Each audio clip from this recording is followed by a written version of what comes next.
Good evening, good afternoon, good morning, depending on where you are in the world. God bless and thanks for tuning in.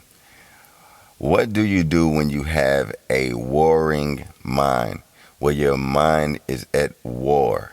It's at war with your emotions, it's at war with your surroundings. Your mind is just ready for the breakthrough.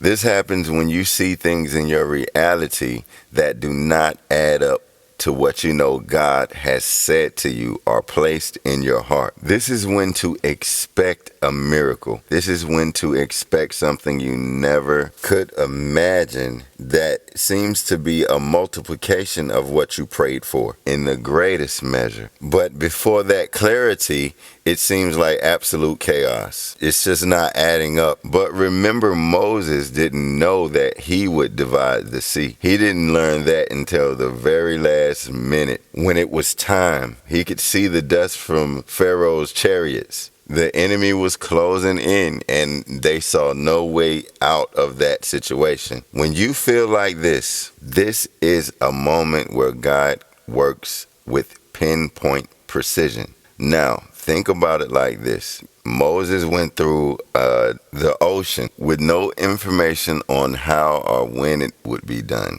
The whole time, right until it was about to happen. Then remember, Jesus turned water to wine. That was an unexpected last minute situation as well. Of course, the enemy wasn't closing in, but the miracle, it never was revealed when it would happen or how. I use these two examples because one symbolizes how you feel like life is closing in on you and you don't know what to do. And the other one symbolizes change. In those moments, you feel like you're going to run out of resources or the things that you need at that very moment. And these are the moments where God wants to show you personally that He is your source. He is the one who replenishes, restores, revives, revitalizes. This is why we walk by faith and not by sight. This does not mean be oblivious to the things that occur to you in life, but it just means you filter them. So if a challenge does arise, you're able to understand, learn from it, and at the same time, that doesn't change you into the same thing that you dislike.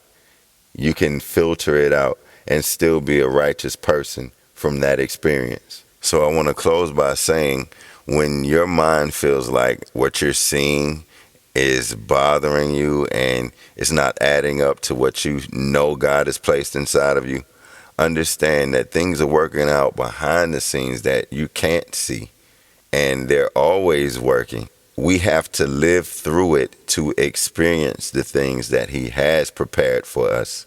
So stay patient, stay diligent. Keep your faith and your discernment and your intuition charged. Shalom.